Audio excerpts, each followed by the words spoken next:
Hello दोस्तों, मैं धनंजय गुप्ता आपका स्वागत करता हूं आज एक नई वीडियो में। आज की इस वीडियो में चैप्टर ठोस अवस्था से हम एक नई टॉपिक पढ़ेंगे। आज के इस वीडियो की हमारी टॉपिक है त्रिविमामी निविड संकुलन, जिसको इंग्लिश में हम लिखेंगे क्लोज पैकिंग इन 3 डायमेंशंस। दोस्तों, आपको पता है कि इसके पहले की कुछ वीडियो में हमने एक विमा निविड संकुलन और द्विविमा निविड संकुलन कंप्लीट किया था। द्विविमा निविड संकुलन में आपने 2 प्रकार के निविड संकुलन पढ़े थे। एक पढ़ा था द्विविमा वर्ग निविड संकुलन और द्विविमा षटकोणीय निविड संकुलन। पिछली इन सभी वीडियो का लिंक मैंने आपको इस वीडियो के डिस्क्रिप्शन में दिया है, ताकि जिन बच्चों को कन्फ्यूजन हो एक विमा निविड संकुलन या द्विविमा निविड संकुलन में, तो पहले वे उन वीडियोज को देखकर अपने कन्फ्यूजन को दूर कर लें। क्योंकि जब आप बेहतर तरीके से समझ चुके होंगे एक विमा और द्विविमा निविड संकुलन को, तो बहुत अच्छे से आपको समझ में आएगा त्रिविमा निविड संकुलन। तो चलिए अब बिना समय गंवाए आज की इस मज़ेदार वीडियो को स्टार्ट करते हैं। थोड़ा सा ध्यान देने की ज़रूरत है, बिल्कुल आपको कभी इसमें कोई कन्फ्यूजन नहीं होगा। मैं एक एक पॉइंट को बहुत ही अच्छे से यहाँ पे क्लियर करूँगा। तो चलिए सबसे पहले हम ये देखते हैं कि त्रिविमा निविड संकुलन प्राप्त कैसे करते हैं।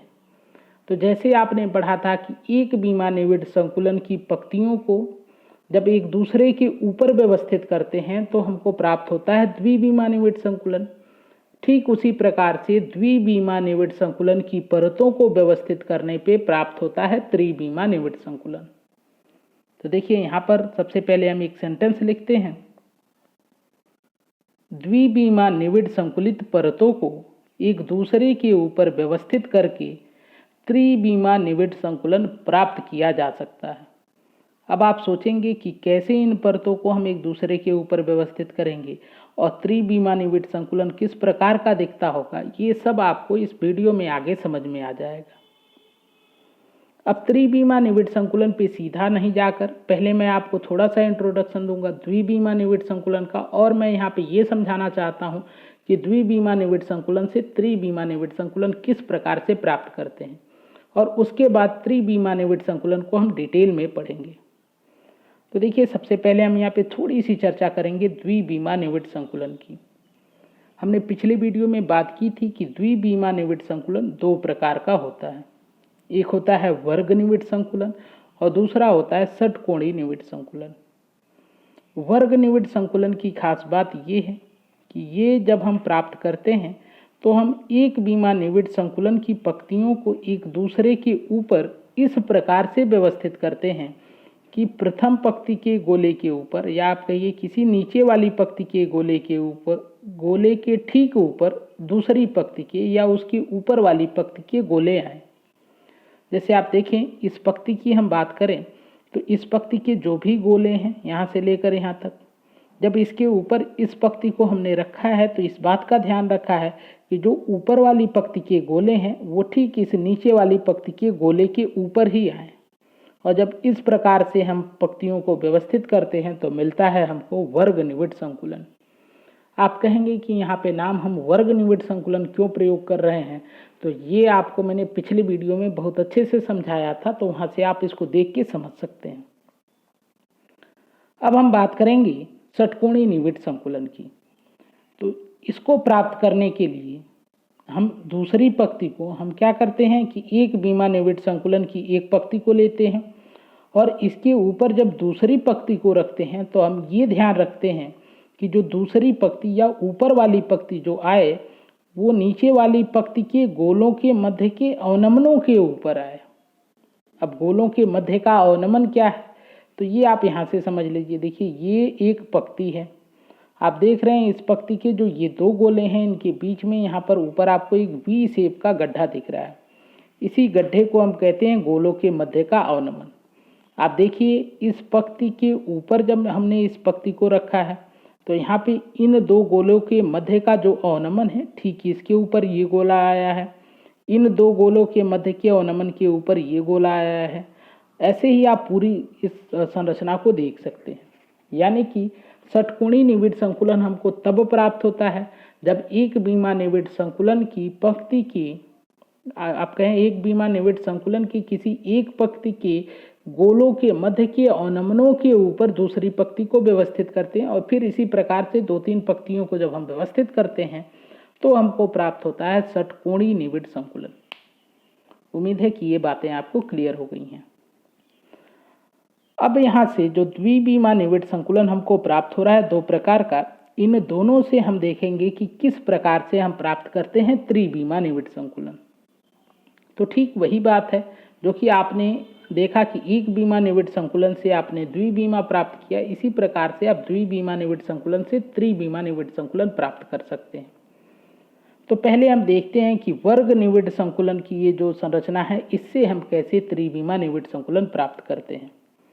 तो यदि इस वर्ग निविड संकुलन जो है यहाँ पर, इसकी कई परत हम ले लें, ठीक है, ऐसे हम कई परत ले लें और सबको एक दूसरे के ऊपर व्यवस्थित करें तो कुछ इस प्रकार की संरचना होगी। यहाँ पे देखिए 3 परतों को एक दूसरे के ऊपर रखा गया है, 1 परत, 2 परत और 3 परत। हमने क्या किया है कि वर्ग निविड संकुलन की एक परत को लिया है और ठीक इसके ऊपर ये दूसरी परत को और इसके ऊपर ये तीसरी परत को हमने रखा है। तो इस प्रकार ये जो निविड संकुलन प्राप्त हो रहा है इसको हम कहेंगे त्रिबीमा निविड संकुलन।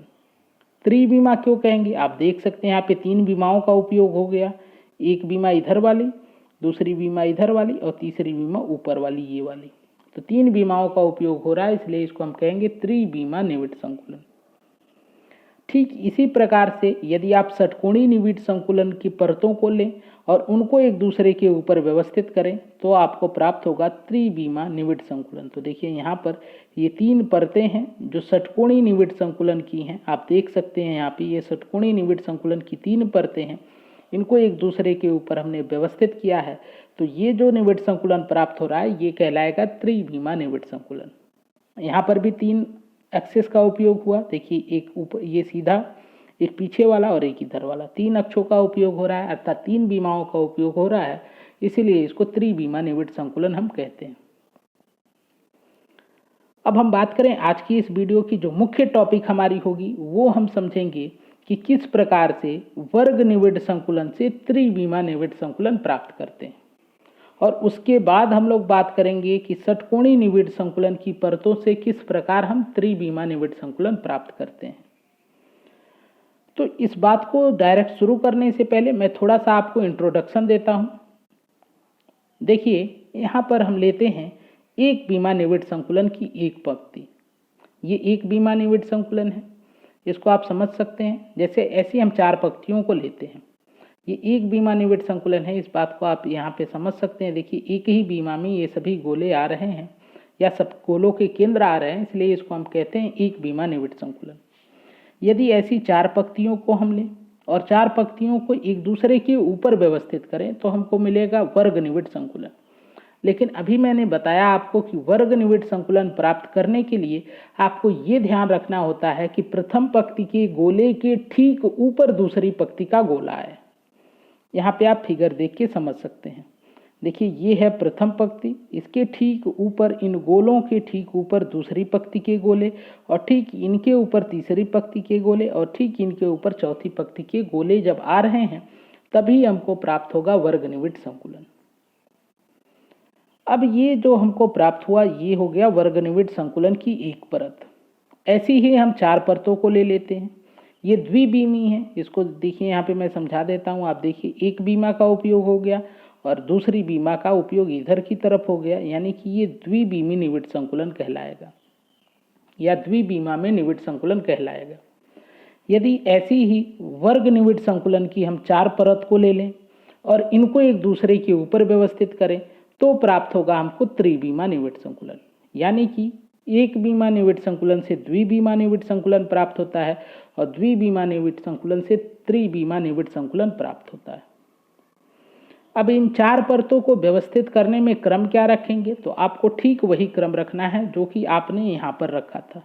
आपने क्या किया था कि एक परत के गोले एक पंक्ति के गोले के ठीक ऊपर दूसरी पंक्ति के गोलों को रखा था। तो ठीक बात यही आप करेंगे त्रिबीमा निविड संकुलन प्राप्त करने में। आप क्या करेंगे कि किसी एक परत की, देखिए ये सबसे नीचे वाली एक परत है, एक परत के गोले के ठीक ऊपर दूसरी परत के गोले आने चाहिए, इस प्रकार की व्यवस्था करेंगे। आप देख सकते हैं कि ये जो परत है ये इन गोलों के ठीक ऊपर इस दूसरी परत के गोले आ रहे हैं। आप कहेंगे सर ऐसी ही व्यवस्था क्यों करनी है?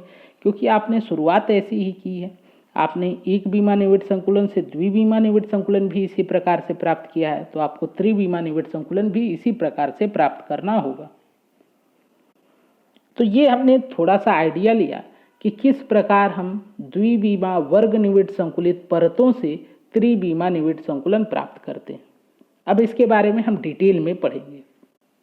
तो हेडिंग यहाँ पर हम लगा देते हैं, द्विविमी वर्ग निविड संकुलित परतों से त्रिविमा निविड संकुलन। अब यहाँ पर हम क्या करेंगे कि एक एक पॉइंट को हम बहुत ध्यान से पढ़ेंगे और उसको बहुत अच्छे से समझेंगे, और फिर उसके बाद ऐसे ही करते हुए हम सारे पॉइंट को समझ लेंगे। जब आप ये वीडियो पूरा लास्ट तक देख लेंगे तो आपको यहाँ से इस टॉपिक से कोई कन्फ्यूजन नहीं रहेगा, ये मेरी गारंटी है। तो चलिए हम एक एक पॉइंट को समझते हैं। द्विविमी वर्ग निविड संकुलित परत के ऊपर द्वितीय परत इस प्रकार रखा जाता है कि द्वितीय परत के गोले प्रथम परत के गोलों के ठीक ऊपर आए। जैसा कि अभी मैंने आपको समझाया, आप इस फिगर से भी इसको समझ सकते हैं। देखिए यहाँ पर एक परत ये है जो सबसे नीचे है। जब इसके ऊपर हमने दूसरी परत को रखा है तो इस बात का ध्यान रखा है कि जो दूसरी परत के गोले हैं वो पहली परत के गोले के ठीक ऊपर आए। देखिए यहाँ पर सारे गोले पहली परत के गोले के ठीक ऊपर आ रहे हैं, और जब इस प्रकार की व्यवस्था करेंगे तभी आपको द्विविमी वर्ग निविड संकुलित परत से त्रिविमा निविड संकुलन प्राप्त होगा। अब यही क्यों कर रहे हैं? क्योंकि हमने एक बीमा से दो बीमा के लिए भी यही नियम लगाया था, यही व्यवस्था अपनाई थी। तो दो बीमा से तीन बीमा के लिए भी हम यही व्यवस्था अपनाएंगे। आप इस व्यवस्था में देखें तो दोनों परत या आप कहें सभी परत के गोले क्षैतिज और ऊर्ध्वाधर रूप से संरेखित हैं। तो आप कहीं पे भी इन गोलों के केंद्रों को प्रदर्शित करें तो आप देखेंगे गोलों के केंद्र क्षैतिज रेखा में भी, क्षैतिज रूप से भी संरेखित हैं और ऊर्ध्वाधर रूप से भी संरेखित हैं। संरेखित होने का अर्थ होता है दोस्तों कि यदि गोलों के केंद्र एक सीधी रेखा में आते हों, जैसा कि आपको यहाँ पे दिखाया गया है और आपको यहाँ नीचे भी दिखाया गया है, गोलों के केंद्र सीधी रेखा में आते हों तो हम कहते हैं गोले संरेखित हैं। तो यहाँ पे देखिए सभी परतों के गोले क्षैतिज और ऊर्ध्वाधर दोनों प्रकार से संरेखित हैं, यानी कि सीध में है। अगला पॉइंट देखते हैं, सभी परतों के गोले संरेखित हैं अर्थात सभी परतें समान हैं। तो आपको पिछली वीडियो में मैंने बताया था कि जब गोले संरेखित होते हैं तो आप कहते हैं कि पंक्तियां समान हैं, और ठीक इसी प्रकार यहाँ आप कहेंगे कि यदि दो परतों के गोले संरेखित हैं अर्थात वे दोनों पंक्तियां समान हैं। और इस अवस्था में यदि एक परत का नाम हम ए दें तो सभी परतों को हम ए ही कहेंगे। क्यों कहेंगे? क्योंकि सभी परतें समान हैं, अर्थात इस व्यवस्था को हम ए प्रकार की व्यवस्था कहेंगे। इस बात को इस फिगर से आप समझिए। देखिए यहाँ पर ये चार परतें हैं, एक परत, दो परत, तीन परत, और ये एक परत, दो परत, तीन परत और चार परत। यहाँ पे चार परत के आप देखिए एक एक गोलों के केंद्र को दिखाया गया है, और देखिए ये सब केंद्र एक सीधी रेखा में आ रहे हैं, यानी कि ये चारों परत जो हैं इनके गोले संरेखित हैं। और यदि परत के गोले संरेखित होंगे मतलब परत समान प्रकार के हैं। तो यदि इसमें से किसी एक परत का नाम हम ए रखेंगे तो दूसरी परत को भी ए कहना पड़ेगा, तीसरी परत को भी ए कहना पड़ेगा, यानी सबका नाम हमको ए ही रखना पड़ेगा। क्यों? क्योंकि सभी परतें समान हैं, अर्थात इस व्यवस्था को हम कहेंगे ए व्यवस्था। बात आपको क्लियर हो गई होगी। अगला पॉइंट हम देखते हैं, इस व्यवस्था से बनने वाला जालक सामान्य घनी जालक तथा इसकी एकक कोष्टिका आद्य घनी एकक कोष्टिका है। तो यहाँ पे आप देख रहे हैं ये जो क्रिस्टल जालक बन के तैयार हो रहा है, आप देख रहे हैं इसकी ज्यामिति घनाकार है। आप इसकी ज्यामिति को समझ सकते हैं कि ये घनाकार है।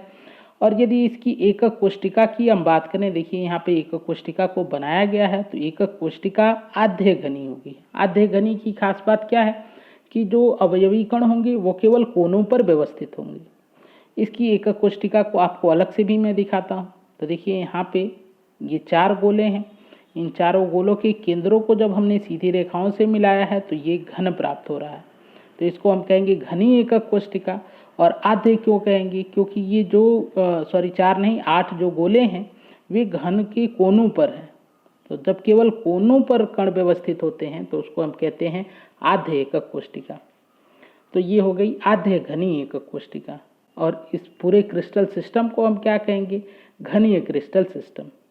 तो यही लिखा गया इस सेंटेंस में, इस व्यवस्था से बनने वाला जालक सामान्य घनी जालक होता है तथा इसकी एकक कोष्टिका आधे घनी एकक कोष्टिका होती है।